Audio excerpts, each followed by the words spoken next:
Então, na primeira, não é, nós analisamos 10 passagens que mostram inconsistências lógicas. E fazemos então a identificação da falácia conforme a terminologia da tradição filosófica, acadêmica, apresentamos a forma lógica, mostramos alguns exemplos, não é, de como aquele raciocínio falacioso induz a equívocos, né? Então fazemos uma análise assim, bem formalizada no sentido de recuperar cada uma dessas diferentes figuras falaciosas, né? Na segunda parte, nós fazemos a análise da articulação do conjunto da sentença. Então, partindo desde o processo da acusação e toda a análise que vai sendo feita pelo juiz até a conclusão final, não é? E aqui também vamos mostrando como é que essas falácias vão se articulando, como é que elas vão se conectando. Então, o que nós podemos concluir, não é, é que na sentença, frequentemente, as leis da lógica são violadas para obter conclusões que não podem ser validamente obtidas.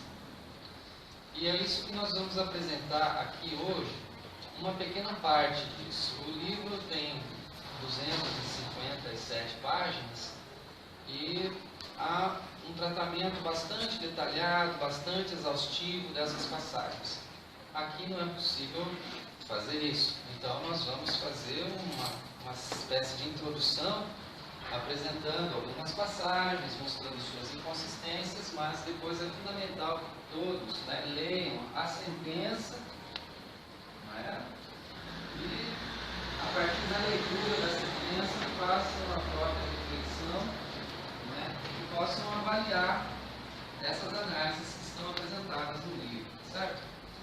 Então, uma falácia, o que é? É um erro de raciocínio. É um argumento que não tem consistência lógica. Portanto, parte de algumas premissas e chega-se a uma conclusão que não se poderia chegar a ela, partindo daquelas premissas. Ou parte-se de algumas premissas que não estão comprovadas verdadeiramente. Então, embora a forma lógica possa ser respeitada, como as premissas não estão verificadas, a conclusão também não tem sustentação. Certo? Então, uma falácia leva a tomar o que é falso por verdadeiro.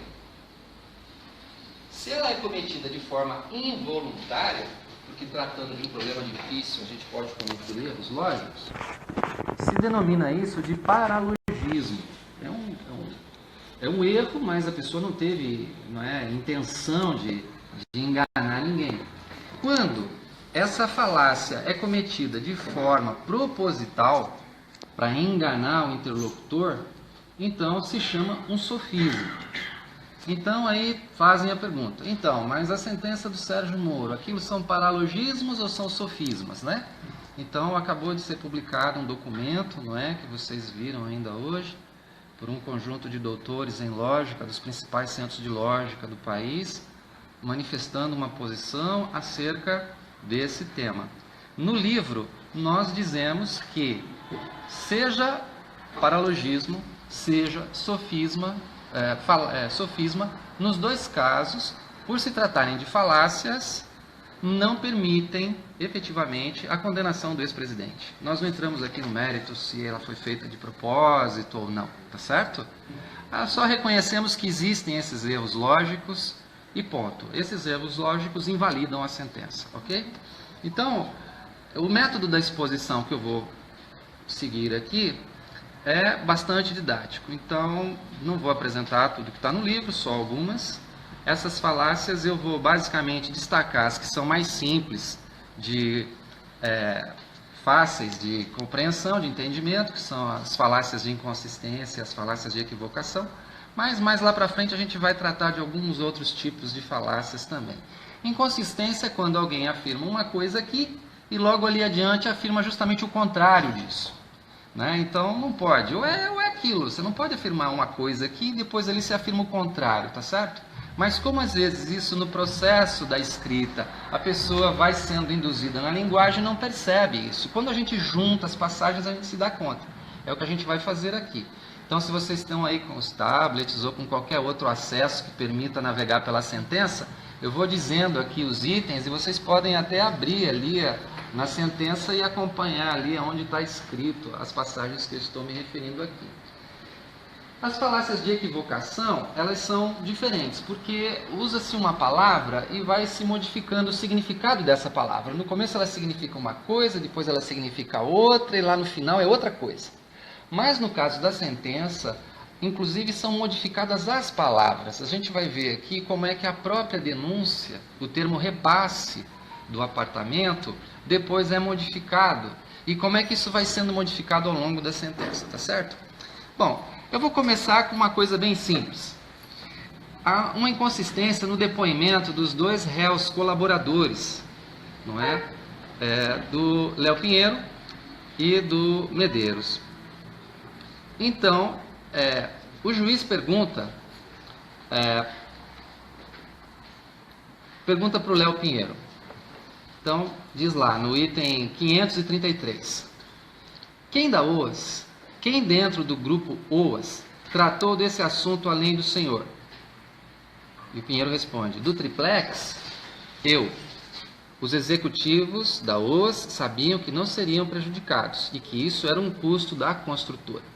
Se vocês leem lá, vocês vão ver então que ele diz que dentro da OAS, somente ele tratou desse assunto do triplex, que era aquela cobertura com recursos irregulares dos custos de reforma do imóvel e da diferença de preços entre o apartamento simples e o apartamento triplex. Então, somente ele sabia disso, somente ele tratou desse assunto, mais ninguém.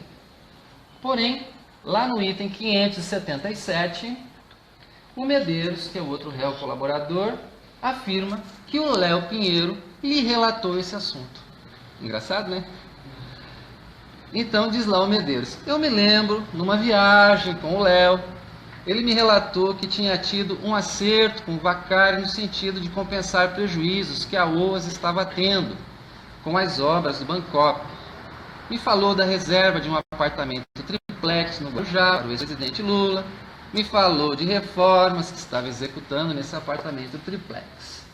Pois bem, então o Léo Pinheiro disse que não falou para ninguém dentro da OAS, mas o Medeiros é diretor da OAS, não é?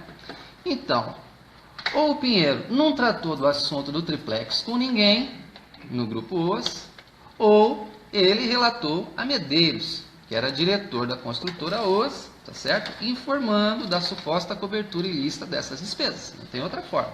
Ou um ou outro, porque é inconsistente. Agora, quem faltou com a verdade?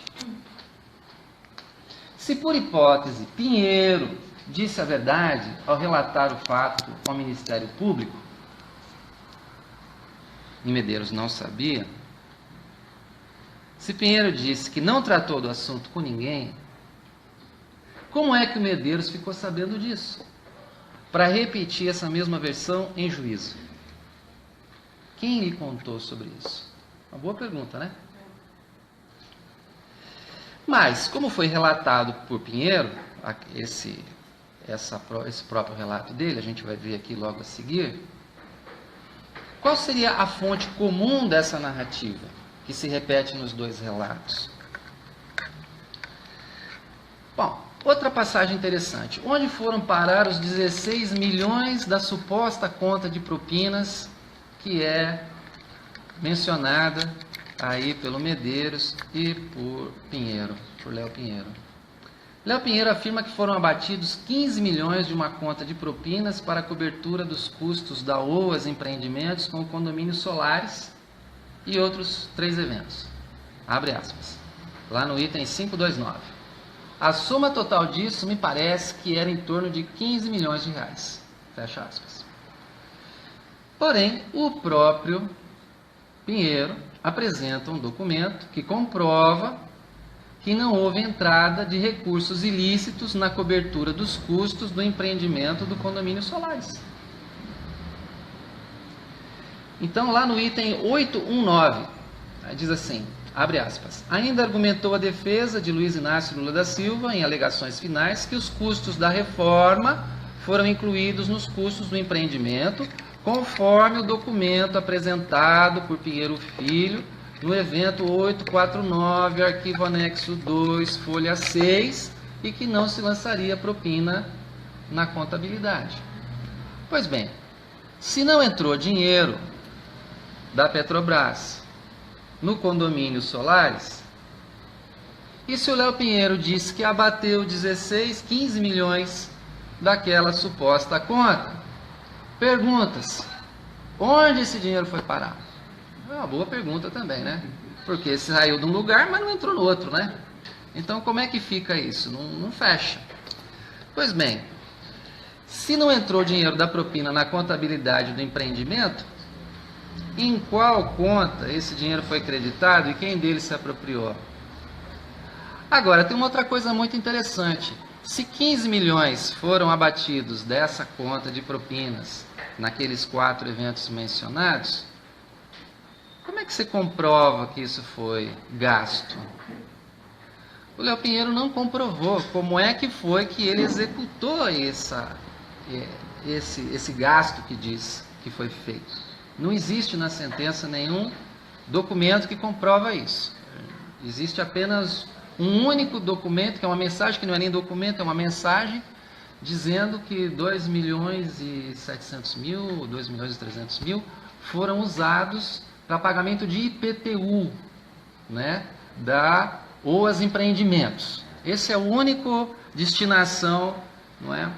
E seria fácil até ver se esse dinheiro realmente foi ou não usado dessa forma, bastava rastrear a movimentação desse dinheiro. Então a defesa solicitou que esse rastreamento fosse feito, mas o juiz Sérgio Moro não aceitou que esse rastreamento fosse feito. Indeferiu que o rastreamento fosse feito. Não se pode rastrear esse dinheiro, tá certo? Porque o dinheiro é fungível, ou seja, pode ser substituído por outra coisa, etc. No livro há uma passagem bem interessante sobre essa história da conta de propinas que vocês podem ver lá. Se era uma conta corrente, uma conta contábil, se é conta corrente a movimentação de dinheiro, se é conta contábil a lançamentos contábeis. E o livro faz uma análise bastante detalhada disso, mas aqui a gente não vai poder entrar nesses detalhes todos. Eu vou só pegar as mais assim, fáceis da gente analisar aqui. Agora, tem uma que é bem interessante. Esse apartamento 174 do condomínio Mar Cantábrico, eu não sei se vocês sabem a história toda disso aqui, mas era interessante talvez contar um pedacinho, né? Então, tem esse projeto habitacional da Bancop, condomínio Mar Cantábrico. Os associados, não é, fizeram pagamentos para a construção desse condomínio, com direito a cotas. Essas cotas davam direito a um apartamento, não é? A dona Marisa participou aí como associada, tinha uma cota que dava direito a um apartamento simples, não é? E então, o condomínio foi depois transferido para OAS Empreendimentos. E nessa transferência foi estabelecido um acordo, um termo de acordo com responsabilidades tanto da Bancop quanto da OAS acerca da conclusão do empreendimento, né? Pois bem, então, esse apartamento 174, ele era uma cobertura, não era o apartamento que a dona Marisa teria direito, que era um apartamento simples, não é? E o juiz afirma, referindo-se às provas documentais, que esse apartamento 174 do condomínio Mar Cantábrico é um duplex. Duplex. Aí vocês vão lá no item 368 da sentença. Lá diz, o apartamento 174A, duplex. É um duplex. Engraçado, né? Porém, se vocês vão lá no item 418, nas suas conclusões provisórias sobre essas provas documentais, ele afirma que o mesmo apartamento é um apartamento triplex.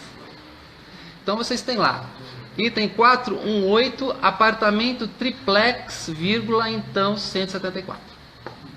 Então, lá no item 368 ele é um duplex, e lá no item 418 ele é um triplex. Ora, o apartamento é um duplex ou ele é um triplex. Porém, quantos pavimentos havia nesse edifício? Haviam dois edifícios ali, né? Que era o Gijon e o Navia. Quantos pavimentos havia? 18 pavimentos. Então, se ele estava lá no 17º, o 18º e acabou. Então, nós temos 2 pavimentos. E, portanto, se trata de um duplex.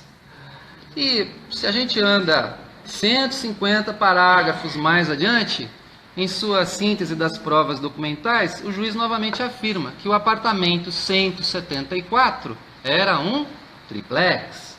Então, vai lá, item 599, diz lá, abre aspas. Já havia anotações relativas ao apartamento triplex, então 174.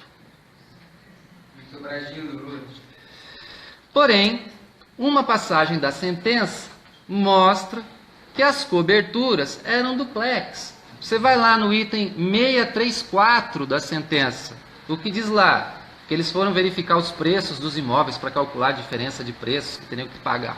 E aí diz lá, item 634, os apartamentos 171 e 172, na época, duplex do residencial Mar Cantábrico. Então, o 171 era duplex, 172 era duplex, o 170... Um minuto. Oi? Um minuto, por favor. Eu vou pedir para quem está com o celular apitando, por favor, silenciar. Pode continuar, desculpe. Beleza. Então, aí o que acontece? Nós temos lá que o 171 era um duplex, 172 era duplex, 174 era duplex. Só não foi verificado o 173, tá certo? Mas os documentos de aquisição não faziam referência a esses apartamentos, tá certo? Agora, se não havia cobertura triplex no edifício, aí que vem a pergunta. Por que em 2005, quando o documento de aquisição do apartamento simples foi assinado, alguém iria escrever triplex nesse documento? Iria rabiscar triplex nesse documento? Alguém pode explicar isso? Se não tinha triplex lá? Em 2003, quando o projeto foi feito, haviam triplex previstos. Mas como a gente viu aqui, não existia triplex. Então, quando é que vai aparecer apartamentos triplex de volta? Em 2009. Quando? Quando a OAS Empreendimentos assume o compromisso de concluir a construção do condomínio Solares, retomando um projeto original que lá na origem previa. Tá certo? Mas como a sentença nos mostra, não existia apartamento triplex lá. Certo? Então, agora, por que é importante esse tema das rasuras? Porque o Sérgio Moro diz o seguinte, conclui ele, não é? Lá no item 339, abre aspas, a rasura desses documentos só pode ter sido efetuada quando o original e as vias encontravam-se ainda juntas. Ou seja, no momento em que estavam ali juntinhas, estavam sendo assinado, rabiscado, foi ali que foi feito. Mas se naquele momento não existia triplex lá, por que alguém ia escrever triplex e rasurar aquilo ali? Agora, quando é que essas vias foram reunidas de volta? Em 2009 passa a haver então a construção, não é? Uma modificação e vão surgir os apartamentos triplex. Agora, o que diz a perícia?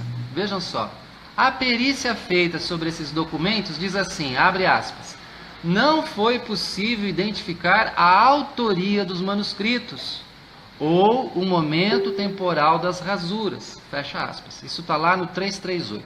Então, não foi possível identificar o autor da rasura, nem quando isso aconteceu. Mas, segundo o juiz, isso só pode ter sido feito lá no começo. Ou seja, o que diz a perícia é uma coisa e o que diz o juiz é outra, não é? Mas, aí ele conclui, portanto, que o ex-presidente deve ser condenado por essas rasuras, porque, abre aspas, São fraudes documentais nos documentos de aquisição do imóvel, fecha aspas. Isso está lá no item 893 e 903. Mesmo que não houvesse triplex no condomínio e não se saiba quem e quando realizou as rasuras nos documentos. Mas o presidente Lula, o ex-presidente, foi condenado por essas rasuras que, segundo a perícia, não se sabe quem fez nem quando foram feitas. Bom, tem uma outra passagem bem interessante que é lá do jornal O Globo. Vocês, depois, quando lerem o livro, vão ter a grata surpresa de ver que as únicas duas afirmações de que o ex-presidente Lula é proprietário do imóvel são feitas na sentença, literalmente assim, somente por dois atores. Um é o juiz e outro a Globo. Né? A matéria do jornal O Globo, que não é a Globo, né? É uma jornalista que afirma, mas a matéria foi publicada no jornal O Globo. Muito bem. Então, a matéria do jornal O Globo de 2009 afirma que o ex-presidente e Dona Marisa eram donos do triplex. Então, abre aspas lá. Então, caso Bancop, triplex do casal Lula está atrasado. Né? Aí continua lá o texto. O presidente Luiz Inácio Lula da Silva e sua mulher Marisa Letícia são donos de uma cobertura na Praia das Astúrias, no Guarujá. Fecha aspas. Isso está lá no item 376. Mas a mesma matéria afirma que todos os 120 compradores dos imóveis eram, abre aspas, futuros proprietários. Fecha aspas. Bom, como é que é esse negócio? Alguém é futuro proprietário, certo? Então você será futuro proprietário de alguma coisa. Mas você já é dono daquilo que você será futuro proprietário. É bem interessante. Então, mas todos nós sabemos que quem não registra não é dono, não é isso? Que é a máxima. Quem não registra não é dono. Ora, se ele não registra, não é dono. Então, se ele é um futuro proprietário, não é dono. Mas como ele pode ser futuro proprietário e ser dono ao mesmo tempo? Isso não pode. Não pode. Mas os apartamentos nem completamente construídos estavam sendo construídos, terminados. Então não tinham sido repassados aos 120 compradores. Então eles não poderiam ser atuais proprietários, nem donos desses imóveis. Eles não receberam. Como é que pode ser dono daquilo que você não recebeu? Você recebeu a chave? Ninguém não recebeu. Como é que você é dono? Você tem escritura no seu nome? Não tem. Está registrado no seu nome? Não está. Está registrado o nome de quem? Que não é a construtora, né? É a incorporadora. A OAS Empreendimentos é a incorporadora, a construtora OAS é outra figura jurídica. Isso eu analiso bem lá na sentença, né? Lá no livro. Então, o contrato da Dona Marisa estava relacionado ao apartamento 131, que era um apartamento simples, do condomínio Solares, porque lá no Mar Cantábrico era 141, depois mudam os números, e aí passa a ser 131. E não era o triplex 164, porque houve a mudança dos números aqui e passa a ser 164. Na verdade, mais um pavimento, né? Porque tinha 2, agora precisa de mais um para fechar os 3, né? Então vai mudando para baixo. Aquilo que era lá o 141 tem que virar 131, porque senão os duplex que ficavam ali já não davam. O apartamento simples ia ficar no primeiro pavimento do duplex, né? Então, agora, se é assim, por que a presidência da República iria confirmar que o ex-presidente Lula seria dono do triplex, como a matéria afirma? A matéria diz assim, a presidência foi consultada e eles confirmam que o ex-presidente Lula, etc. Se o direito que a Dona Marisa tinha era de um apartamento simples, por que a presidência ia confirmar que eram proprietários de um triplex? Se não eram nem futuros, eles eram futuros proprietários ou nem donos. Não faz sentido, não é verdade? Agora, o que faz o juiz? Vocês pegam lá na item 609. O que ele vai dizer lá? Abre aspas. Aliás, segundo a referida matéria, a presidência confirmou e por aí vai. Ou seja, nem para checar se aquela informação era verdadeira ou falsa, você vai verificar junto a quem teria fornecido a informação? Não. Você diz assim, aliás, segundo a referida matéria, né, a presidência confirmou, e fica por isso mesmo. Tá certo? É isso. Então, está comprovado que eles eram donos de um apartamento que eles seriam futuros proprietários. Tá certo? É assim que funciona. Então, se ele tivesse checado a informação, ele não diria segundo a referida matéria. E não haveria essa passagem. Agora, as reformas do triplex. Isso aqui é outra coisa bem interessante. O juiz afirma que houve reformas no triplex no ano todo de 2014. Foi realizada durante todo o ano, abre aspas, foi realizada durante todo o ano de 2014 uma ampla reforma personalizada pela OAS Empreendimentos. Isso está lá na passagem 615. Então, no ano todo de 2014 tinha reforma sendo feita ali. Mas o juiz pergunta lá no item 432 ao ex-presidente se a ausência de tais reformas foi o motivo que teria levado a desistir do imóvel em agosto. Então ele diz assim, teve reformas no ano inteiro. Aí em agosto ele diz assim, mas escuta, o fato de não ter sido feito reforma, tá certo? Foi o que fez com que o senhor tivesse aí desistido do imóvel? Eu não estou reproduzindo aqui, tem que ler lá, tem que ler o livro direitinho para pegar a passagem certinha nos termos que ele falou, tá certo? Mas aqui diz assim, a passagem no item lá 432. O senhor ex-presidente sabe dizer se a falta de realização dessas reformas, ou de instalação de cozinha, ou de instalação de elevador em agosto de 2014, foi um dos motivos pelos quais o senhor ex-presidente resolveu não ficar com o imóvel? Certo? Então, houve reforma o ano todo, mas aí em agosto não teve as reformas, foi porque não teve. Bom, ou as reformas ocorreram no ano todo, ou elas ocorreram a partir de agosto. Não é verdade? Agora, tem uma coisa bem curiosa. Por quê? Porque sobre essas reformas, a gente tem lá, nos itens 385 e 386, algumas notas fiscais que aparecem ali, datadas.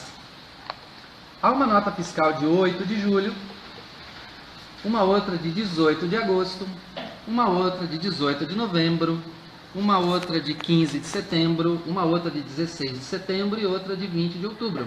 Estão lá citadas as notas. Então, essas notas foram emitidas, nas notas de julho, agosto e novembro, foram emitidas contra a OAS Empreendimentos pela Talento Construtora. E tem por objeto, abre aspas, execução de obra de construção civil localizada no endereço Rua General Monteiro de Barros, 638, Vila Luiz Antônio, Guarujá, São Paulo, fecha aspas. Mas não tem o apartamento, certo?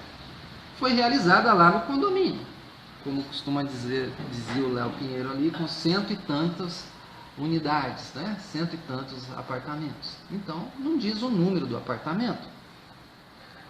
Agora, o juiz afirma que a mesma empresa que executou essa obra apresentou 3 propostas de reformas que foram recebidas pela OAS Empreendimentos em abril, em setembro, em outubro. Isso está lá no item 387, tá bom? Abre aspas. Propostas encaminhadas pela Talento Construtora à OAS Empreendimentos para serviços de reforma na cobertura, datadas de 28 de abril de 2014, 18 de setembro de 2014 e de 21 de outubro de 2014, e que incluem diversas alterações no imóvel consistente no apartamento 164A, fecha aspas. Então, 3 propostas foram recebidas, e a gente tem as notas fiscais ali, né, de julho, agosto, etc. Porém, a gente continua lendo, né, com cuidado, com atenção. Muitos parágrafos mais adiante, o juiz afirma: houve propostas aceitas para a reforma do apartamento, contratadas pela OAS Empreendimentos junto à Talento Construtora. As propostas aceitas são de 18 de setembro e 21 de outubro. Então, as que foram aceitas são as de setembro e de outubro. E o que aconteceu com a proposta de abril? Não consta que foi aceita, não consta que foi aprovada. Se ela tivesse sido aceita e aprovada, deveria estar incluída junto com as outras duas. Disso podemos, compreender que a primeira proposta aprovada, como diz a sentença no item 472, foi de 18 de setembro.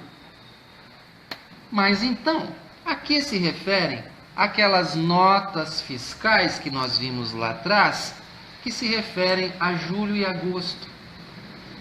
Como é que a obra começa a ser executada antes mesmo que o próprio projeto da reforma seja aprovado? Não é? Não é verdade? Uma coisa é preciso explicar, né? Então, as notas, como vimos lá, diziam respeito ao endereço, mas não indicavam qual era o imóvel, qual era o apartamento. Então é preciso que se explique a que se referem essas notas de julho e agosto, emitidas pela empresa, se a primeira proposta de reforma recebida da construtora e aprovada é de setembro. Agora, o repasse do apartamento é que é a questão chave dessa história. Por quê? Porque é isso que diz a denúncia. O que diz a denúncia?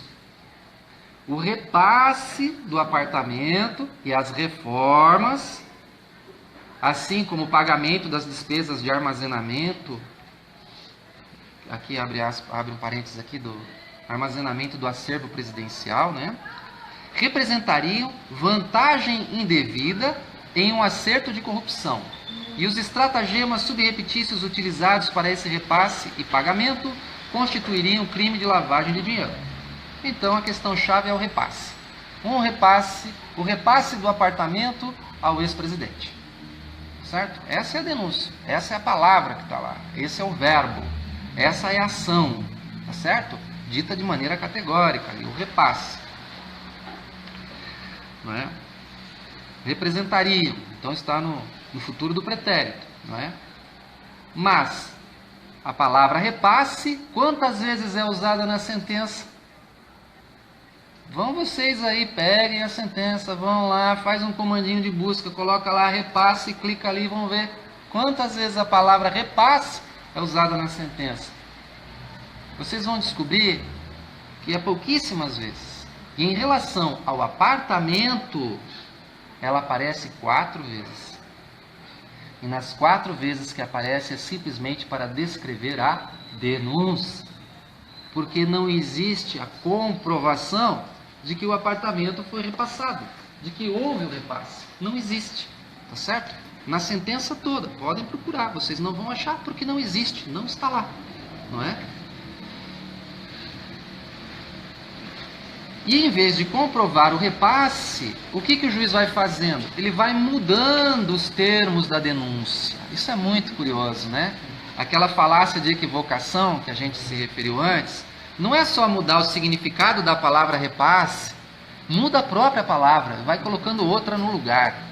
Então, o que era repasse, fica lá no item 12 como disponibilizar um apartamento. Lá no item 299 fica como conceder o apartamento. Lá no item 598 fica como atribuir o apartamento. Mas repassar o apartamento mesmo, isso daí a sentença não prova. E mesmo esse jogo de palavras, vocês vão poder ver no livro lá, como é que vai sendo mudado isso, porque não tinha jeito de conseguir provar que o presidente Lula fosse proprietário do imóvel. Então, começa a ver todo esse conjunto de sutilezas aqui, algumas muito interessantes que eu não preparei para apresentar aqui, mas que tem a ver lá com aqueles depoimentos que as pessoas eram chamadas a depor se a dona Marisa era tratada como adquirente do imóvel, uma pessoa interessada em comprar o imóvel ou destinatária do imóvel. Não é nem proprietária, é destinatária do imóvel. Mas lá na frente a gente vê que como eles eram tratados, alguns dizem, não, era adquirente. Não, adquirente, proprietário, destinatário. No fim das contas, se conclui que ela era tratada como se fosse proprietária do imóvel. Como se alguém destina para você alguma coisa, então você é proprietário. Você recebeu uma correspondência com um cartão de crédito que o banco mandou para você, você é o destinatário daquele cartão, né? Só que você não tem conta naquele banco, mas o cartão chegou na sua casa. Então agora você é proprietária dele porque alguém te destinou isso, tá certo? Ou seja, é todo um conjunto de violações lógicas e semânticas, não é? Várias passagens do livro, vocês vão ver, a gente vai lá no dicionário, pegar o significado, lá abre o dicionário, o que significa essa palavra, olha como é que está sendo empregado aqui. Não há amparo para esse tipo de significado, né? Então, é desse modo que ele vai chegar a uma conclusão inválida, de que a propriedade do imóvel foi atribuída ao ex-presidente. Porque a sentença não diz quem, quando, onde, como e com quais poderes alguém tornou o ex-presidente proprietário desse imóvel. Ela não diz. Diz que ele é proprietário, mas quem? Quando? Como? Onde? Com que poderes? Isso não aparece. É muito interessante. A gente vai ver aqui como é que ficam as situações lá dos executivos da OAS Empreendimentos, da incorporadora, e a situação do Léo Pinheiro aqui, que era o presidente aí do grupo OAS, né? Mais adiante a gente vai ver um pouquinho essa passagem. Agora, então entremos no tema dos poderes para converter o ex-presidente em proprietário do imóvel. O Léo Pinheiro não tinha poderes reais para transferir a propriedade do apartamento ao ex-presidente. Por que ele não tinha poderes reais? Porque ele era sócio minoritário na OAS. Consta que ele tinha em torno de 10% das ações do grupo, sócio minoritário. Quem é sócio minoritário não pode decidir sozinho, tá certo? Porque ele não tem o controle acionário. Embora fosse presidente do grupo, ele era sócio minoritário. É muito interessante porque no documento da Polícia Federal que qualifica Léo Pinheiro, ele é qualificado como dono da OAS. Mas como pode ser dono? Claro, sócio minoritário também é dono. Agora, tecnicamente seria melhor chamá-lo de sócio minoritário, porque assim não dava a ideia de que ele pudesse fazer o que bem quisesse com aquele apartamento, porque ele não tinha esse poder. E por outro lado, o contrato social da OAS Empreendimentos e da construtora OAS também não permite que um diretor sozinho possa alienar o patrimônio. Então, aí tem que pesquisar um pouquinho, né? Eu fui lá, isso aqui não está na sentença, mas está lá no contrato social da construtora OAS e da OAS Empreendimentos, vocês têm isso lá no livro, né?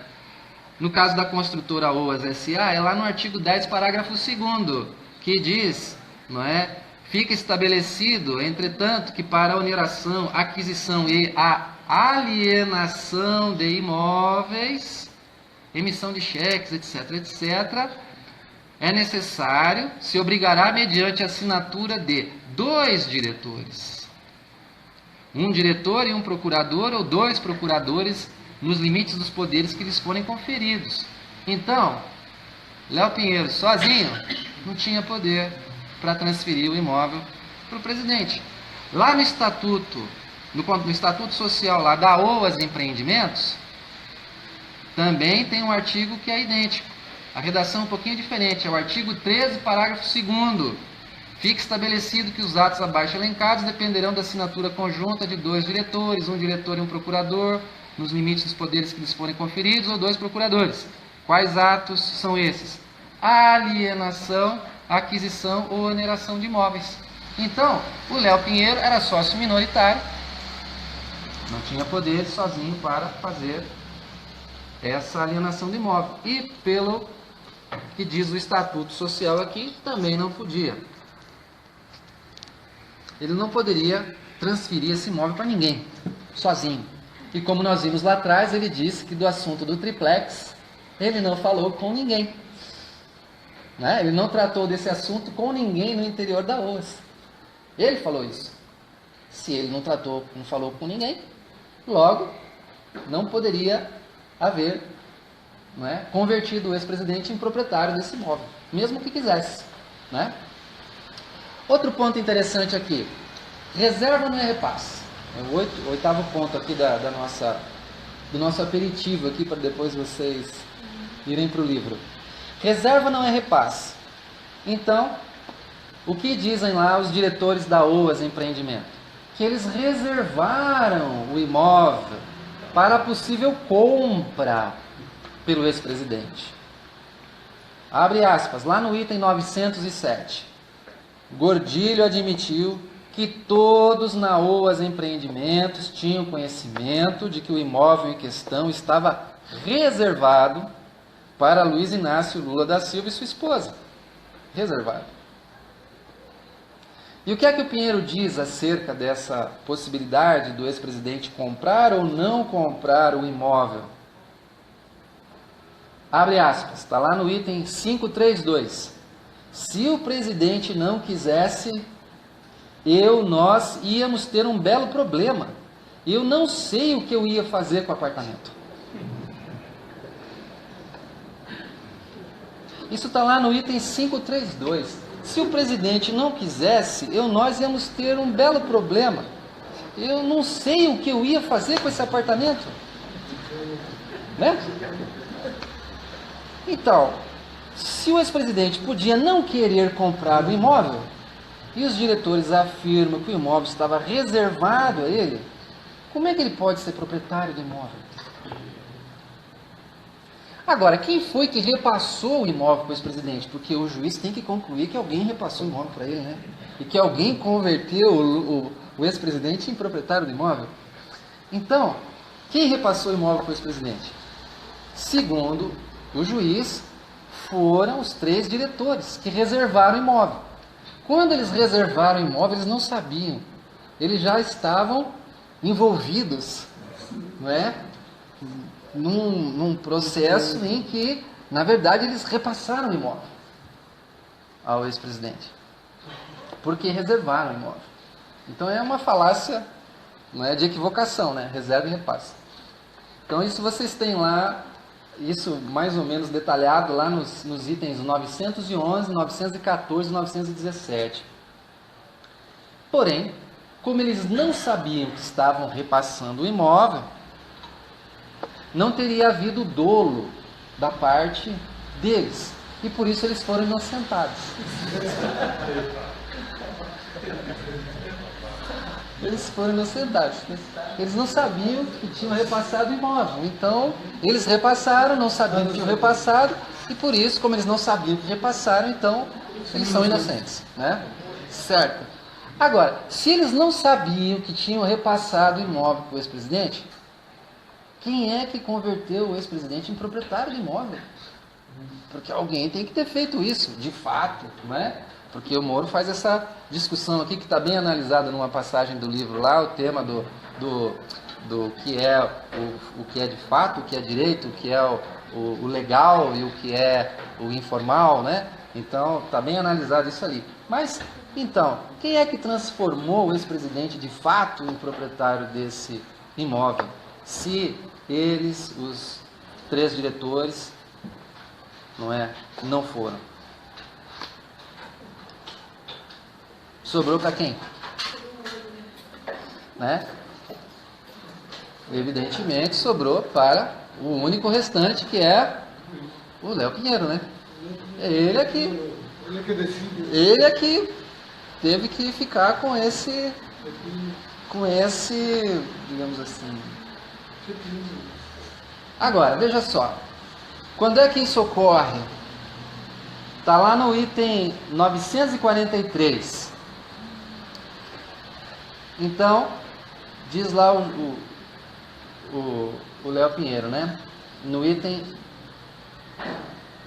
943 é onde o juiz diz que o Léo Pinheiro é que é o responsável por isso. Mas lá no item 531, nós temos que o Léo Pinheiro falando, abre aspas, desde o dia que me passaram para estudar os empreendimentos da Bancop, já me foi dito que era do presidente Lula. Ele diz isso. Desde o dia que me passaram para estudar aqueles projetos, já me foi dito, né? Já foi me dito que era do presidente Lula. Bom, mas se já era propriedade do ex-presidente, quando Léo Pinheiro começou a estudar aqueles empreendimentos para fazer a passagem da Bancop para os empreendimentos, como é que pode que ele foi a pessoa que conferiu a propriedade do imóvel ao ex-presidente? Isso aí não fecha com aquela passagem que nós já vimos do item 532, onde o Léo Pinheiro diz: se o presidente não quisesse, não sei o que eu ia fazer com o apartamento. Né? Agora, tem uma passagem bem curiosa aí. Por quê? Porque, veja só como é que o juiz formula isso. Se já era do ex-presidente, como é que o juiz pode afirmar que passou a ser dele quando o empreendimento foi transferido da Bancop para OAS? Porque a tese do... o argumento do Moro é esse. Para OAS Empreendimentos. Então diz lá o juiz, abre aspas, o imóvel foi atribuído de fato ao ex-presidente desde, ou seja, a partir daqui, né, desde a transferência do empreendimento imobiliário da Bancop para a OAS Empreendimentos em 8/10/2009. E aí continua o juiz, repetindo o que disse Pinheiro Filho, né?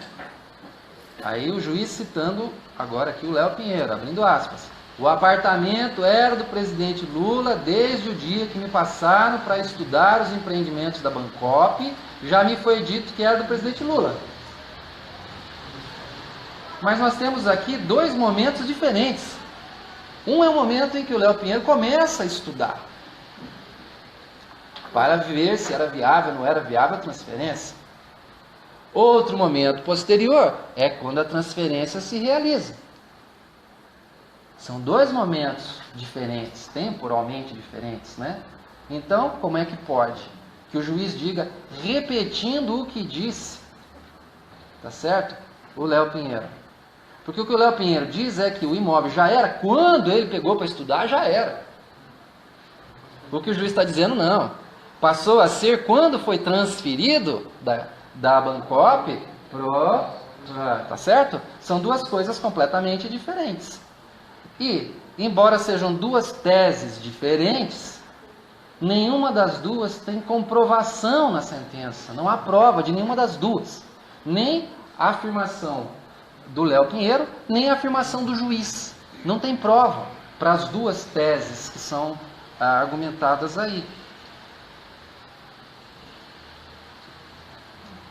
Então, o Léo Pinheiro foi condenado pelo repasse de vantagem indevida ao ex-presidente. Qual foi a vantagem indevida que foi repassada? O apartamento, em tese, né? Teria sido repassado. Portanto, teria repassado a propriedade do imóvel ao ex-presidente, mesmo não tendo poderes para fazer isso. Tá certo? Essa é a tese do juiz, que ele foi quem repassou. Mas o que nós vemos aqui? Que ele não podia fazer, tem evidências que ele não podia. Era sócio minoritário no Grupo OAS, não tinha poder para decidir sozinho. O imóvel, de fato e de direito, era propriedade da OAS Empreendimentos S.A., não sendo propriedade privada do Léo Pinheiro. O Léo Pinheiro teria agido sozinho, sem que ninguém na OAS Empreendimentos e da construtora OAS, soubesse dessa transferência, ou da OAS, né, do Grupo OAS, soubesse dessa transferência ou dela tomasse parte. Era necessária a aprovação de 2 diretores ou procuradores para que qualquer imóvel fosse alienado. Ou seja, o Léo Pinheiro não pode ter feito isso. Mesmo que quisesse, ele não podia, ele não tinha poder para fazer isso. Tá certo? Nem legal, nem real. Ele não tinha poder para fazer isso. Então dizer que ele é o presidente, olha, o presidente pode, não é assim. Ele não pode. Ele só tinha 10% das ações, ele não pode. Então, por esses motivos, Pinheiro estava impossibilitado, de fato e de direito, de realizar a transferência de um imóvel que não era seu ao ex-presidente. Mas vamos fazer um parênteses nessa história. Depois de toda essa sentença, com toda essa história de repasse, atribuição e reserva, etc., o que ocorre? Ocorre aqui no dia 4 de dezembro agora, fazendo um parênteses, porque isso não está na sentença, tá certo? Isso foi posterior, não é? No dia 4 de dezembro, a juíza Luciana Correia Torres de Oliveira, da 2ª Vara de Execução de Títulos Extrajudiciais do Tribunal de Justiça do Distrito Federal e Territórios, determinou a penhora do apartamento 164 do condomínio Solares no Guarujá para garantir o pagamento de uma dívida da OAS. Por quê? Porque, segundo a própria Justiça, quem é proprietário de fato e de direito desse apartamento é a incorporadora OAS. A penhora foi realizada em prol da Massif S.A. Materiais de Construção, cuja expectativa é levar o triplex a leilão e receber o dinheiro que lhe é devido pela OAS. Isso é o que diz a Justiça.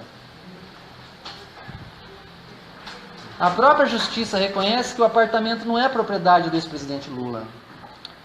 Agora tem umas partes bem curiosas, assim, que ficam até meio cômicas, né, quando a gente analisa, porque não tem como não ser, não é? Essa história, por exemplo, já foi me dito que era do presidente Lula. Essa é a frase do Léo Pinheiro. Já foi me dito que era. Agora, quem falou? Não se sabe. Quando, onde, como, não se sabe, mas já me foi dito que era. Certo. Então, abre aspas lá. Né? O Pinheiro Filho, é ele dizendo: o apartamento era do presidente Lula desde o dia que me passaram para estudar os empreendimentos da Bancop, já me foi dito que era do presidente Lula e de sua família. Certo? 531, item 531. O que o Medeiros diz? Eu me lembro, numa viagem internacional, a trabalho que eu tive com o Léo, e é muito engraçado porque ele não se lembra onde foi. Ele não sabe se a conversa foi na África, se a conversa foi na América Latina, sabe? Ele diz isso assim, eu não sei bem se era na África ou Caribe, né? Mas ele me falou. E ele me falou o quê? Aí vem com 4 eventos, tudo certinho. 1, 2, 3, 4. Ah, aquele outro não vem ao caso, né? Assim, né? Perfeitinho no argumento, né? É bem interessante isso. Então ele diz assim: eu me lembro numa viagem internacional a trabalho que tive com o Léo Pinheiro, em meados de 2014, me falou da reserva de um apartamento triplex no Guarujá para o ex-presidente, me falou de reformas que estava executando no apartamento. Então esses são os 2 principais depoimentos para atribuição do apartamento ao ex-presidente. O Medeiros relata que Pinheiro lhe disse que havia reserva do apartamento triplex. É o que está escrito lá, uma reserva do apartamento triplex para o ex-presidente. Pinheiro, por sua vez, afirma que já foi me dito que era do presidente e, portanto, era a propriedade dele. Então, a forma lógica como é que fica? Se já foi me dito que o triplex era do ex-presidente, então o triplex era do ex-presidente. Ok. E com o mesmo valor de verdade, porque a estrutura lógica é idêntica e é a mesma, se já foi me dito que um extraterrestre pousou em Varginha, então um extraterrestre pousou em Varginha. Já me foi dito o quê? É a mesma estrutura lógica. Não tem comprovação das duas coisas. E a frase diz: já me foi dito o quê? Ou seja, alguém me falou que era. Alguém me falou que um ET pousou em Varginha. Agora, se o ET pousou em Varginha e se era do ex-presidente, bom, me foi dito que era. Certo? Agora, tomar algo por verdadeiro simplesmente porque outros o dizem é conhecido como falácia do argumento ad populum, ou apelo à crença comum. A sua forma básica é a seguinte: se muita gente acredita em X, então X é verdadeiro. Se todo mundo fala uma coisa, então é verdade. não é necessário comprovar que aquilo é verdadeiro, porque todo mundo falou, já me foi dito que, tá certo?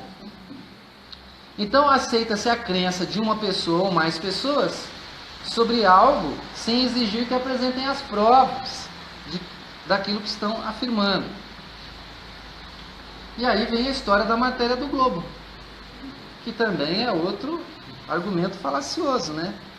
Então, o que diz lá na sentença, item 376, diz o Moro, releva destacar que, no ano seguinte à transferência do empreendimento imobiliário para OAS Empreendimentos, o jornal O Globo publicou matéria da jornalista, né, Fará, mais especificamente em 10 de março de 2010, com a atualização em 1º de novembro de 2011, com o seguinte título: Caso Bancop, triplex do casal Lula está atrasado. Transcreve-se por oportuno trechos da matéria. Abre aspas. O presidente Luiz Inácio Lula da Silva e sua mulher Marisa Letícia são donos de uma cobertura na Praia das Astúrias, no Guarujá. Fecha aspas. Lá no item 377, o que ele diz? A matéria em questão é bastante relevante do ponto de vista probatório, pois foi feita em 10 de março de 2010, com a atualização em 1º de novembro de 2011, ou seja, quando não havia qualquer investigação ou sequer intenção de investigação envolvendo Luiz Inácio Lula da Silva ou referido apartamento triplex. Portanto, ela é verdadeira.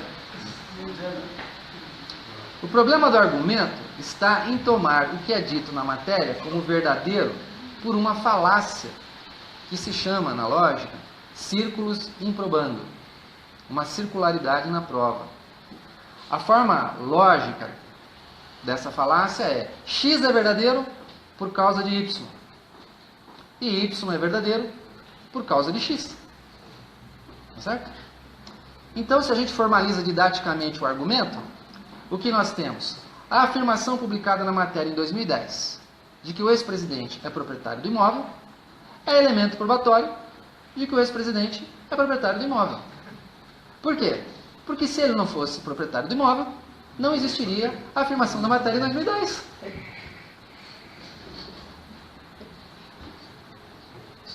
Né? Agora, se a ênfase não for na existência da matéria, tá certo? Mas sim no conteúdo, no relato, então a gente tem aqui a falácia de petição de princípio. Por quê? Porque já foi colocado na premissa aquilo que aparentemente vai ser concluído depois. Tá certo? Então, aquilo que se pretende demonstrar como verdade na conclusão já foi incluído na premissa. Então, se repete na conclusão algo que já está na premissa e leva a crer que se trata de uma demonstração de uma verdade, sem perceber que o conteúdo repetido permanece apenas suposto e não foi demonstrado. Então, nesse caso, temos a matéria de O Globo, que afirma ser o presidente e sua mulher donos de uma cobertura na Praia das Astúrias, no Guarujá, é um elemento probatório de que o ex-presidente é proprietário desse imóvel. Portanto, pode-se comprovar, por meio da referida matéria de O Globo, que o presidente e sua mulher são os reais proprietários de uma cobertura na Praia das Astúrias. Então, assume-se que o teor da matéria é verdadeiro. Por isso a conclusão arrasta essa verdade. Mas a verdade a respeito do teor da matéria não foi comprovada. Então teria que comprovar se aquilo que está dito na matéria é verdadeiro ou falso. Mas isso não foi feito. Como a gente viu aqui, o teor da matéria diz que eles são donos, mas são futuros proprietários. Então já começava por isso. Por saber se eles são futuros proprietários, não são donos, se é dono não é futuro proprietário, mas se é dono, como é que pode ser dono se o prédio nem está construído, não foi terminado, não foi entregue? Como é que alguém pode ser dono se não recebeu escritura, contrato, não tem nada? Aí vem o tema do que é legal e do que é formal, né? Mas isso está bem analisado lá na sentença também. Agora, outra coisa interessante é a história das reformas. Então diz assim, não, mas eles conversaram sobre reformas, solicitaram reformas, há todo um debate sobre isso. Quem solicitou, não solicitou reforma, aprovou reforma, não aprovou reforma. Lá no livro está tudo bem analisadinho lá. Então, boa parte da sentença é focada nesse tema das reformas. Se o ex-presidente era um potencial comprador, para quem o imóvel havia sido reservado e por isso estavam fazendo algumas reformas para tornar o imóvel mais atrativo para ver se ele se decidia comprar, ou se ele já era proprietário do imóvel, porque teria solicitado reformas e aprovado reformas, tá certo? Lá no item 34, o que diz lá, no item C? Que as reformas foram feitas por solicitação do ex-presidente e sua esposa. Então, as reformas foram feitas por solicitação deles, certo? Então, é verdadeiro ou falso que eles solicitaram? Esse é o que a sentença deveria concluir, não é? Agora, inferir que alguém seja proprietário por solicitar ou aprovar reformas é também uma falácia. Uma falácia do tipo non sequitur, ou seja, em que a conclusão não decorre das premissas. Não se segue. Não é? Daí essa expressão em latim. Então, não há conexão entre as premissas e a conclusão. No caso dessa falácia aqui, a forma lógica é assim: se P, então Q. Ora, Q, então P.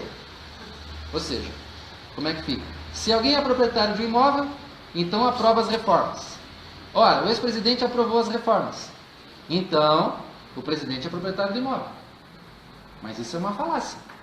Por quê? Vejam só o que acontece. Se alguém é proprietário de um imóvel, então aprova as reformas. Ora, o arquiteto, o engenheiro e o corpo de bombeiro aprovaram as reformas. Logo, o arquiteto, o engenheiro e o corpo de bombeiro são proprietários do imóvel. Por quê? Aprovar uma reforma não significa que você é proprietário do imóvel, né? Agora, solicitar uma reforma não é uma coisa. O mesmo erro de inferência vai acontecer aí. Então, repetindo aqui, na outra figura.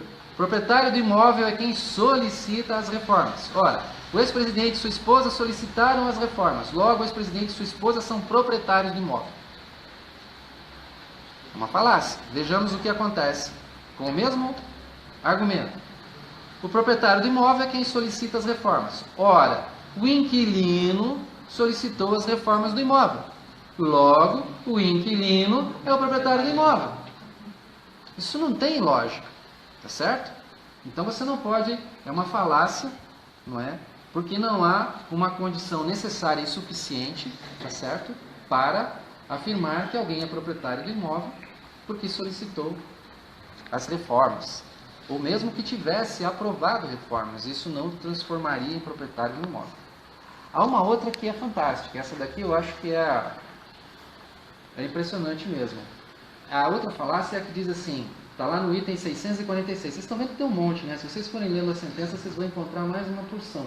E lá no livro vocês têm isso bem detalhado. Lá na página, no item 646,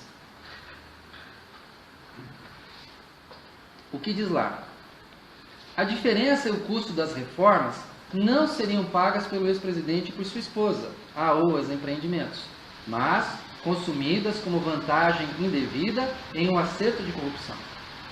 Então, o que ele está dizendo? Né?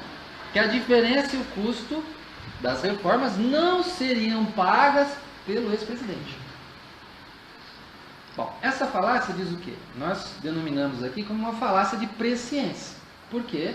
Porque o juiz se coloca na condição de saber o que ocorreria no futuro. Tá certo? No futuro não seriam pagas. Tá certo? As reformas não seriam pagas no futuro. Se ele viesse a comprar o imóvel, não iria pagar. Né? Mas como é que ele pode? Então eu formalizei isso nos seguintes termos.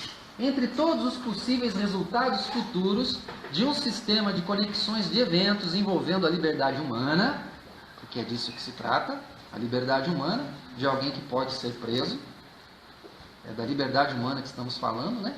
Somente aquele futuro que o juiz prediz ocorrerá, não podendo nenhum outro resultado possível ocorrer, ainda que seja igualmente provável. Certo? Impressionante, né? A forma lógica dessa falácia é assim: no universo de variados resultados possíveis, X pode ocorrer. Portanto, X é o único resultado que necessariamente ocorrerá. Não é? Então, no universo de variados resultados possíveis, o juiz sabe o que necessariamente ocorrerá no futuro do presente, ou o que necessariamente ocorreria no futuro do pretérito. Não seriam pagas, mas consumidas, certo? Podendo então condenar o réu por um crime que não aconteceu, mas que iria acontecer se o ex-presidente comprasse o imóvel, porque então ele não iria pagar. Eu fiz um estudo na sentença aí sobre o financiamento desse imóvel, né? Porque parece que é uma coisa de outro mundo comprar um apartamento, né? Financiado, né? Então fui lá e fiz o estudo desse financiamento, pagando como está previsto lá no termo de acordo, o financiamento para os associados para poder comprar. Fiz toda ali a projeção. Cabe perfeitamente no orçamento da família. Então por que ele não pagaria? Como é que alguém pode prever o futuro?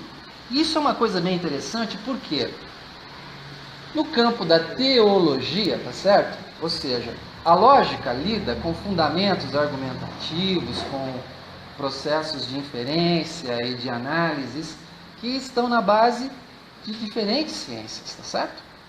Então, a lógica está presente na informática, na matemática, na argumentação, né? E nas outras ciências também. E no caso da teologia, que isso é uma questão da pessoa ter ou não fé, acreditar ou não em Deus, isso aí é uma opção de cada um, mas do campo da teologia, o que se argumenta a respeito dessa presciência? Alguns dizem, e são poucos, que a presciência seria um atributo divino. Por quê? Porque Deus poderia saber o que acontece no futuro. Porém, a maioria das abordagens teológicas diz que não, que nem Deus sabe ou saberia o que ocorrerá no futuro. Por quê? Porque os seres humanos são livres. Se nós temos a possibilidade de escolher, então não pode haver uma presciência do que ocorrerá amanhã, tá certo? Porque o que resulta amanhã depende da liberdade de quem escolhe. Então, no campo da teologia, na maior parte das abordagens teológicas, a presciência também não pode ser um atributo nem sequer de Deus, certo? Mas no caso da sentença, o juiz pode, com a sua presciência, afirmar o que ocorreria no futuro quando o ex-presidente viesse a comprar o imóvel, tá certo? Que ele não comprou, e que ele então não iria pagar a diferença devida, e então se materializaria essa como é que se pode dizer? O recebimento da vantagem indevida, tá certo? Então é uma coisa que realmente é falaciosa. Isso aí não é. Agora, o que vai caber à justiça do nosso país é avaliar se esse tipo de argumentação é válida ou não é válida para condenar uma pessoa. Tá certo?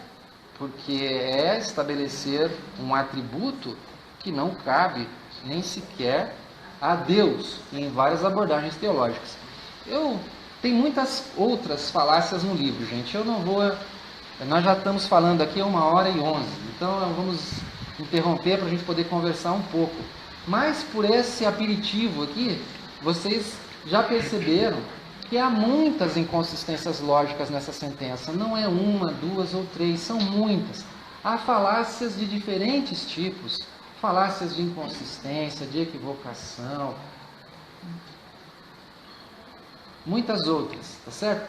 Tem uma que é a inversão do ônus da prova. Essa eu acho que é a mais dramática de todas. A inversão do ônus da prova é assim: quem acusa tem a obrigação de provar aquilo que acusa, certo?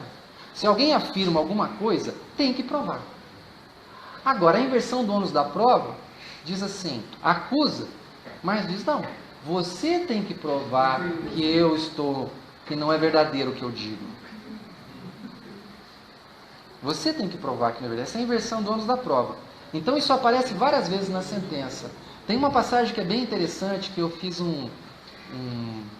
uma análise, que eu não estou aqui com o livro, eu poderia até abrir, mas É um diálogo, digamos assim, não é? No período medieval, em que o inquisidor diz à acusada: você conversa com demônios todos os dias. E ela diz assim: não, eu não converso com demônios. Sim, você conversa com demônios, será jogada numa fogueira. Não, eu não converso com demônios, não faça isso comigo, né? Então prove que você não conversa com demônios todos os dias no seu íntimo. Mas eu não tenho como provar que eu não converso com demônios todos os dias no meu íntimo. Ora, então você é culpada de conversar com demônios todos os dias e será jogado numa fogueira. Você não provou que é inocente. Prove que você não é proprietário do imóvel. Mas não é só provar que não é proprietário, tem que provar que não é proprietário nos termos em que o juiz definiu o que é a propriedade, porque você pode mostrar o registro do imóvel, a escritura, você pode mostrar tudo. Não, isso não vale. O imóvel foi atribuído a você. Mas quem atribuiu o imóvel? Não, foi atribuído quando foi transferido da Bancop para a OAS Empreendimentos, o imóvel lhe foi atribuído. Mas quem fez isso? Não. Aqueles 3 diretores, não, eles não sabiam que estavam transferindo o imóvel quando reservaram. Esse outro aqui, bom, ele não tinha poderes para fazer, mas fez. Não é isso. A gente precisa ter um pouco mais de raciocínio lógico e respeito à dignidade das pessoas. O que nos faz humanos, há várias teorias sobre isso, né? Uma delas é que nós participamos de uma mesma capacidade racional e argumentativa.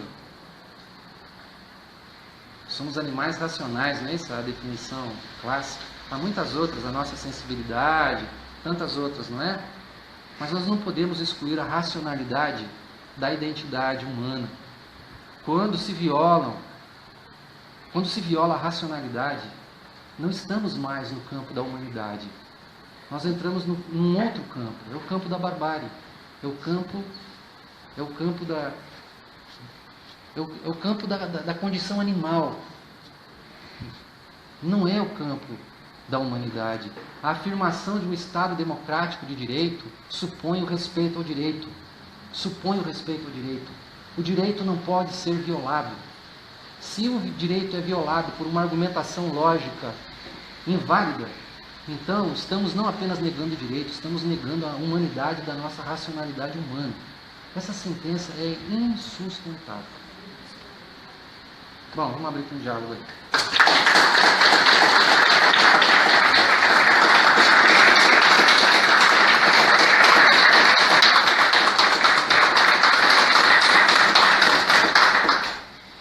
Acho que em nome de todos que estão aqui e das quase 15 mil pessoas que estão acompanhando essa transmissão ao vivo,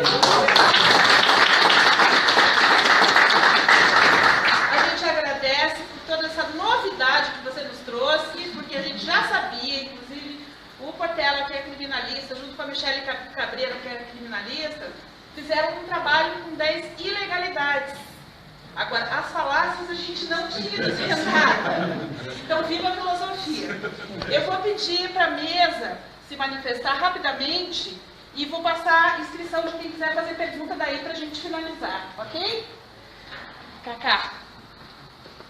Bom, primeiro eu queria agradecer por esse enriquecimento aqui do debate, né? E para a gente é muito bom, né, tê-lo aqui nesse momento. E você falou um negócio aqui que é uma coisa assim que é uma linguagem bem simples para a gente que é leigo no assunto, que não é da área nem da filosofia, nem do direito, né, tá? Mas que normalmente eu coloco quando as pessoas vêm me questionar a questão do triplex do Lula, né, de que recebeu isso em propina, e por isso que está sendo condenado. O discurso é mais ou menos isso. E você me fez uma reflexão, que normalmente é uma reflexão bem simples que eu faço com as pessoas. Ora, o Lula é um ex-presidente. Como ex-presidente, ele recebe um salário, né, plausível com a condição dele de ex-presidente. Então, quer dizer, ele teria condições de comprar um apartamento até, de repente, muito melhor do que aquilo, pela verba que ele tem. Então, qual é a necessidade que ele teria de passar por todo esse processo, por toda essa situação, e está sendo subjugado hoje pelo país inteiro, com essas falácias, como você falou. Mas muito obrigado, é isso que eu queria dizer. E muito obrigado por vocês todos também.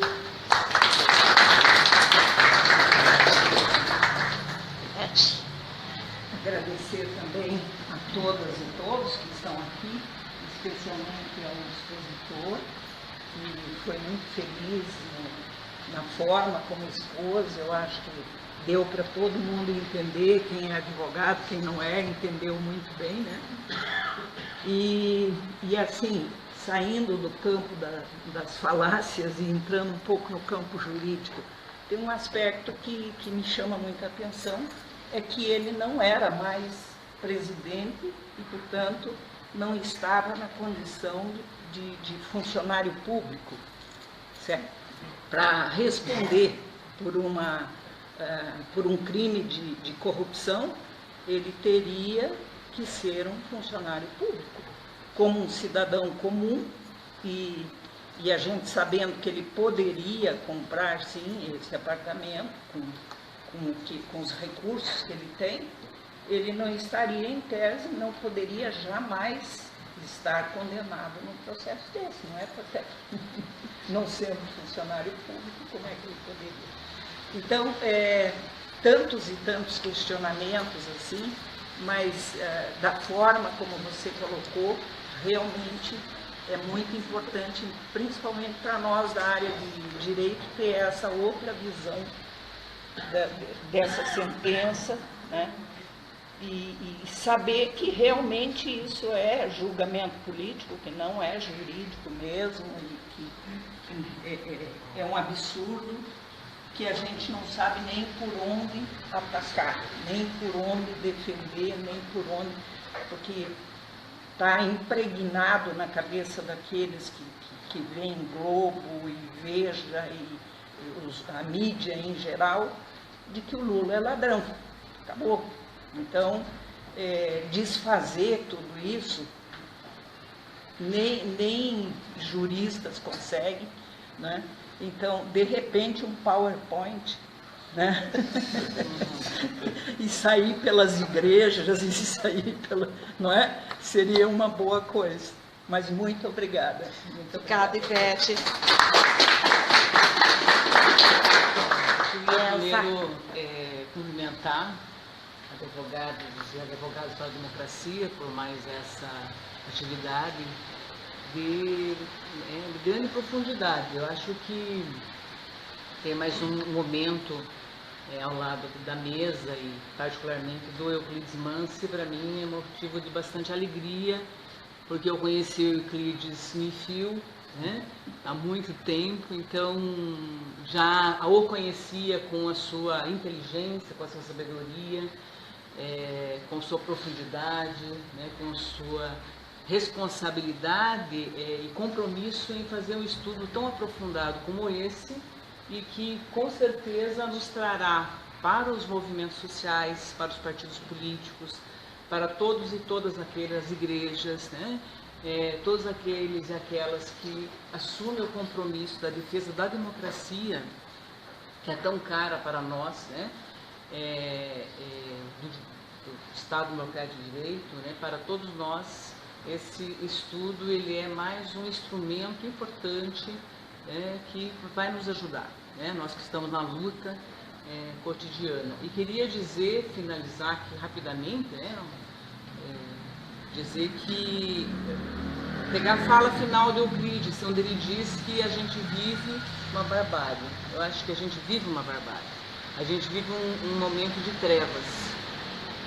Essa perseguição ao Lula é uma perseguição ao povo brasileiro, é uma perseguição às mulheres, ao povo pobre, né? E todos nós, né, nos sentimos Lula na nossa vida, né? Temos que nos incorporar, né?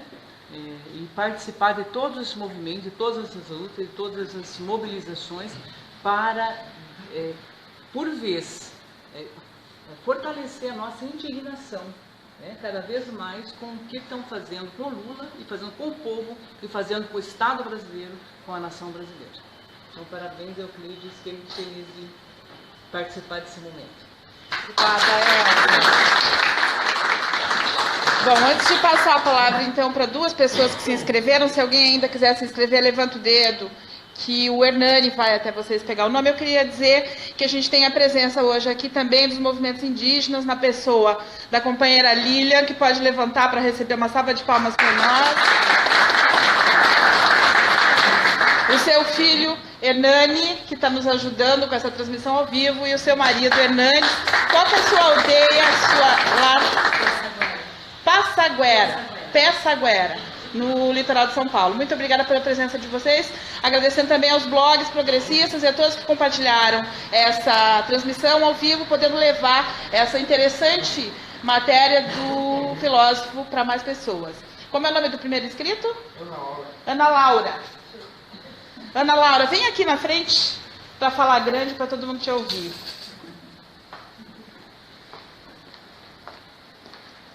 Boa noite a todos. Boa noite. Queria parabenizá-lo pelo excelente trabalho, importantíssimo, né, de esclarecimento, num momento em que parece que ninguém está raciocinando mais, né, não há mais lógica, né?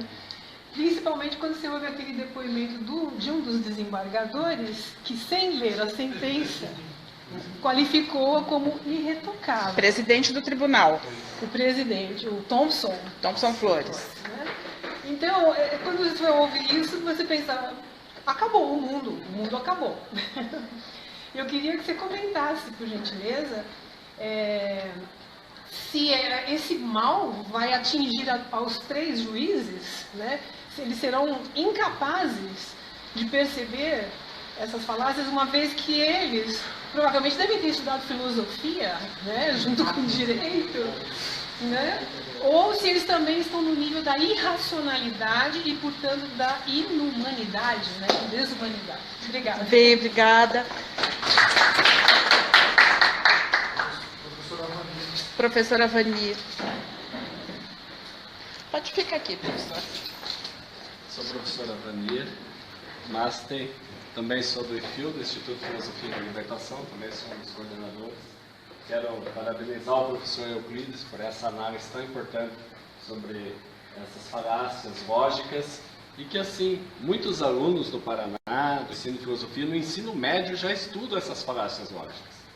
Isso é assustador. Como é que um juiz, como é que alguém que tem uma responsabilidade tão alta no país, tem uma responsabilidade tão grande, comete essas falácias tão básicas que são estudadas hoje no ensino médio? No primeiro ano de filosofia, teoria do conhecimento, estuda também a lógica. Então, até queria perguntar ao autor, o que será que está acontecendo com o nosso judiciário brasileiro? Como é que escapa erros tão básicos, já trabalhados pelos grandes pensadores gregos? Como é que escapa essas questões tão lógicas? Será que todo o judiciário está acontecendo isso? Será que isso é um caso à parte? Será que há algum interesse desse juiz? Interesse parcial, pessoal, que não poderia acontecer no Estado de Direito, teria que ter um distanciamento. Então, o que está acontecendo? Será que tem tantas pessoas sendo condenadas no país a 30, 40 anos de cadeia, ou estão sendo soltas, mesmo tendo cometido algumas coisas de fato, por meros erros lógicos, falácias em argumentos, em condenações? O que será que está acontecendo com o nosso judiciário do Brasil? E o que podemos fazer para reverter isso? Porque é impossível um país democrático com um judiciário que não tem um distanciamento do sujeito que analisa o processo no processo de julgamento, que fique preso às velhas falácias gregas, muito antes do debate da própria filosofia. Então, o que fazer para que o Brasil possa retomar um Estado de Direito e não fique à mercê de uma barbárie que a gente caminha, em que manda quem tem a caneta maior, quem tem o poder maior, e constrói qualquer argumento. Ou seja, posso até afirmar que nessa sentença fica claro que é um juiz que não estudou redação, coerência textual, que não estudou lógica. Deveria ter fugido desse tipo de falácia. Muito obrigada. Não havendo mais ninguém, uma manifestação, então, por favor. E daí a gente vai passar a palavra para o Euclides para finalizar para a gente. Vem aqui. Diz seu nome para nós que a gente não tinha notado. Padre Domenico. Padre Domênico, a sua bênção. Também professor de filosofia. É claro que não se pode isolar esta sentença num conjunto maior, político, jurídico. Infelizmente, vivemos num estado de exceção. Este é o termo correto, a partir do Supremo. É claro que a politização do direito hoje é esta sentença.